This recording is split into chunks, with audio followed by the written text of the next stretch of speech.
उदासीनता हम लोगों की हमको कहां पहुंचा दी है। एक तरफ विद्वता की वो पराकाष्ठा देख लीजिए, शौर्य, तेज, तप, त्याग, बलिदान, विज्ञान, अध्यात्म, इसकी पराकाष्ठा। और दूसरी ओर इसका ठीक विपरीत देखिए। अंग्रेजों की अभी चर्चा हुई कि अंग्रेजों ने भारत पे शासन किया। अंग्रेजों ने ही नहीं किया, मुगल, तुर्क, अफगान, मंगोल, उज्बेक, हबशी और यूरोपीय शक्तियों में अंग्रेज, फ्रांसीसी, डच, पुर्तगाली, ये छोटे छोटे देश, कोई प्रतिरोध ही नहीं है। एक चर्चा फैल गई, कहे साहब एक सोने की चिड़िया है, बड़ा धन संपन्न देश है, अपार संपदा है वहां, चलिए वहां पे लूटा खाया जाए, चलिए उसे लूटा जाए। एक ही बात है, छोटी छोटी कोई सुनियोजित सेनाएं नहीं थी इनकी, लुटेरों के झुंड के रूप में बर्बर सेनाएं बना करके शताब्दियों से ये आते गए। और सबसे दुख की बात यह है कि भारत की जनता की तरफ से कभी कोई प्रतिरोध नहीं हुआ। स्वर्गीय अटल जी का एक भाषण हम सुन रहे थे अभी कुछ दिन पहले नेट पर। प्लासी के युद्ध का उन्होंने उदाहरण दिया था कि जितने लोग उस लड़ाई में लड़ रहे थे, सिराजुद्दौला और अंग्रेजों के बीच में युद्ध हो रहा था, उससे ज्यादा जनता मैदान के बाहर बैठ करके वो तमाशा देख रही थी, वो परिणाम सुनने के लिए कि हाँ देखते हैं कौन जीता, ये जीत रहे हैं कि वो जीत रहे हैं, और देश के भाग्य का निर्णय होने वाला है, लेकिन पूरे देश की जनता उसमें शामिल नहीं है। हल्दी घाटी की लड़ाई के विषय में हमने बहुत सुना है, बहुत पढ़ा है, महाराणा प्रताप की वीरता, उनका पराक्रम। लेकिन हल्दी घाटी की जब लड़ाई हो रही थी तो जितनी रियासतें थीं, जयपुर, जोधपुर, बीकानेर, आमेर, जैसलमेर, बूंदी, ये सब अकबर के साथ और महाराणा के खिलाफ उस युद्ध भूमि में थी। और उस समय कोल भीलों की सेना को एकत्र करके और भामाशाह जैसे दानवीर, उस समय के उद्योगपति, पूंजीपति, उनकी दी हुई संपदा के माध्यम से उनको एकत्र करके एक छोटी सी सेना बना करके महाराणा लड़ रहे थे। और हल्दी घाटी में भी वही हाल था, इधर महाराणा युद्ध कर रहे हैं और बगल में हल चल रहा है, खेती हो रही है। किसी को कोई मतलब नहीं था कौन जीते, कौन ने होए हमें कहानी। तो हमारी ये उदासीनता, हमारी ये निष्क्रियता या कापुरुषता, इसने हमारा पतन किया है, इसने हमको आज पहुंचा दिया है जहां हम आज खड़े हैं। अंग्रेजों के आने के पूर्व भारत एक भूभाग अवश्य था, लेकिन भारतीयता की भावना किसी में नहीं थी। 565 अलग अलग रियासतें, उन रियासतों की अलग अलग सेनाएं, उनके अलग संविधान, उनकी अलग मुद्राएं, उनके अपने अलग एजेंडे। बगल के राजा पे कोई विदेशी हमला कर रहा है तो बाकी 4 राजा जो उनके इर्द गिर्द हैं वो सब प्रसन्न हो रहे हैं कि अच्छा है, इसके साथ तो यही होना चाहिए। खंड खंड करके इस तरह से हमारा देश गुलाम होता आया है। अब दुनिया के नक्शे पे देखेंगे, पुर्तगाल कितना छोटा सा देश है, नीदरलैंड कितना छोटा सा देश है, यूरोप के दूसरे कोने के देश, वहां से चले आए 4 जहाज में, 5 पानी के जहाज में, छोटे छोटे, और भारत के एक बड़े भूभाग पे कब्जा कर लिया। किसी ने कोई विरोध नहीं किया, जब तक लूटना था लूटे, और जिस तरह से लूटना था उस तरह से लूटा, कोई प्रतिरोध नहीं हुआ। ये ऐसे अध्याय हैं, ये ऐसे प्रसंग हैं जो हमारा सबका सिर शर्म से झुक जाता है,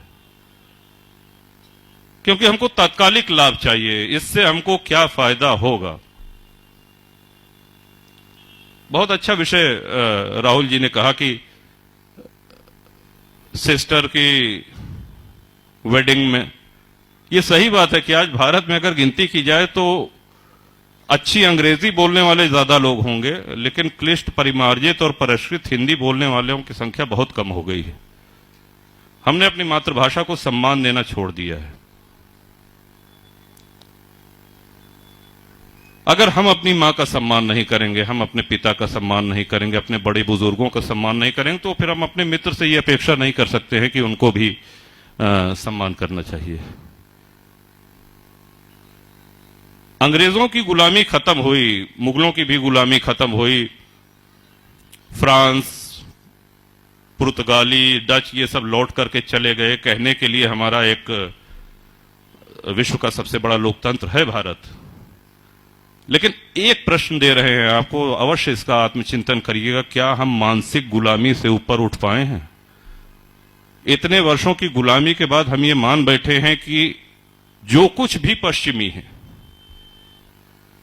वही सही है, चाहे वो पश्चिमी परिवेश हो, चाहे पाश्चात्य ढंग से मिलना, उठना, बैठना, बोलना हो। ये सही बात है कि आज हम सब लोग दिन की भागा दौड़ी में और आज के व्यस्त जीवन में खादी का कुर्ता पैजामा या खादी की धोती या ये बड़े महंगे पड़ जाते हैं। इनकी धुलाई और माड़ी और ये सब, पैंट शर्ट पहनी है उसमें कोई बुराई नहीं है, लेकिन क्या हमको धोती बांधना आता है? जो कुछ पश्चिमी है वही सही है। ये मानसिक गुलामी हमारे अंदर घर कर गई है।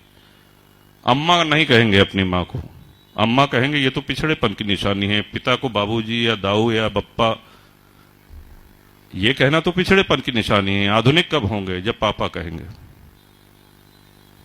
आधुनिक कब कहेंगे? जब हम मम्मी कहेंगे। हमने अपनी संस्कृति को, अपने इस विरासत को खुद ही ठुकरा दिया है। चुनौतियां आज मुंह बाए खड़ी हुई हैं। सभी विद्वान वक्ताओं ने बड़े विस्तार से कहा, उन बातों को दोहराने का कोई आशय नहीं है, लेकिन समाधान तो हमारे अपने अंदर है। हम अपने को बदलेंगे तभी समाधान होगा। जिस चीज को हम बदलना चाह रहे हैं, हम अपनी भारतीय संस्कृति की पुनर्स्थापना करना चाह रहे हैं, तो ये तभी संभव है जब हम लाभ हानि के चक्कर को छोड़ करके और निष्ठा के साथ अपने संस्कृति, अपनी रीतियों के संवाहक बने, उनको अगली पीढ़ी में पहुंचाएं। विश्व में कोई दूसरा ऐसा उदाहरण नहीं है। भारत और हिंदुत्व ये एक दूसरे के पर्याय हैं। जैसे सूर्य और सूर्य की किरण को अलग नहीं किया जा सकता, जल से जल की लहरों को अलग नहीं किया जा सकता, ये एक दूसरे में समाहित हैं। वैसे ही भारत और हिंदुत्व ये एक दूसरे के पर्याय ही नहीं है, बल्कि एक ही हैं। और हमको अपनी सभ्यता, अपनी संस्कृति का सम्मान करना होगा, तभी ये संस्कृति, ये आदि संस्कृति, ये सनातन संस्कृति बचेगी। वरना जिस तरह की चुनौतियां हैं सामने, अगर हमारा ये दृष्टिकोण रहा कि इसको करने से क्या होगा। बड़ी अच्छी बात आचार्य जी ने कही कि चित्र बदल दीजिए, चरित्र स्वतः बदल जाएगा। आज हम अपने बच्चों के साथ बैठ करके धर्म चर्चा, इतिहास के महापुरुषों की चर्चा, बलिदानियों की, क्रांतिकारियों की चर्चा कितना करते हैं। हमको खुद अपने स्मार्टफोन से फुर्सत नहीं है, और बच्चे भी अब अगर बड़े हो गए हैं तो उनका एक अलग व्हाट्सएप ग्रुप है, उनका अलग फेसबुक ग्रुप है, जिसमें हो सकता है एग्जाम के समय थोड़ा बहुत फोन आप लोग रख लेते होंगे। नहीं तो वो सुबह उठते पहला काम जो है वो चाय उसी पे आती है, गुलाब का फूल और गुड मॉर्निंग और चाय, और फिर जब तक सो नहीं जाते हैं तब तक। तो ये हमारे बौद्धिक विकास को रोक रहा है। फोन एक संवाद का कारण है, लेकिन उसका संवाद में ही प्रयोग हो। जो सामने बैठा है, जो आपसे मुखातिब है, जो प्रत्यक्ष बैठा है, आप उससे संवाद नहीं कर रहे हैं। कई जगह आप जाइए, होटल में, रेस्टोरेंट में बैठ के देखिए, एक मेज पे 4 लोग बैठे हैं, चारों अपने फोन पे। जो प्रत्यक्ष है उससे कोई संवाद नहीं। तो एक अजीब सी विचित्र स्थिति में आज हम लोग चल रहे हैं। हम सभी लोग जानते हैं कि देवासुर संग्राम हुआ, देवताओं का असुरों का संग्राम हुआ, जहां पे अमृत के घड़े को लेकर के छीना झपटी में 4 स्थान पर अमृत की बूंदें गिरी, नासिक, उज्जैन, हरिद्वार और तीर्थराज प्रयाग।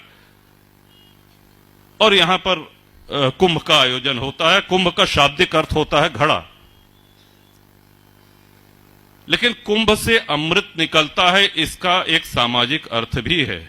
अनादिकाल से पूरे देश के धर्माचार्य, शंकराचार्य, अखाड़े, संत, महंत, महात्मा और राजा महाराजा, ये सब लोग आकर के यहां कल्पवास करते हैं, प्रवास करते हैं। उस समय की जो उनकी समस्याएं हैं उस पर धर्म संसद में चर्चा होती है। अपने अपने राज्यों के कुशल क्षेम के लिए संतों की देशना, उनका अनुशासन, उनका दिशा निर्देश प्राप्त करते हैं और फिर उसको जाकर के अपने राज्यों में लागू करते हैं। स्नान करना, तिलक लगाना, पूजा पाठ करना, ये भौतिक क्रियाकलाप हो गए, लेकिन आध्यात्मिक समृद्धि इस कुंभ से यही मिला करती थी कि हमारा राष्ट्र कैसे समृद्ध हो, देशवासी कैसे और सुखी हो, राज्यवासी कैसे और सुखी हो। इस पिपासा की, इस भूख की पूर्ति कुंभ वर्षों से करता आ रहा है। और सही अर्थों में आज यहां पर दिव्य प्रेम सेवा मिशन के इस मंच पर यह देख करके लगता है कि आदरणीय आशीष भैया के प्रयासों से कुंभ का, महात्माओं का सानिध्य, राहुल जी वरिष्ठ पत्रकार हैं, सब क्षेत्र से हैं, अलग अलग क्षेत्रों से हैं, उन सब की एक अपनी चिंताएं, अपने विचार, उनसे हम लोग लाभान्वित हुए।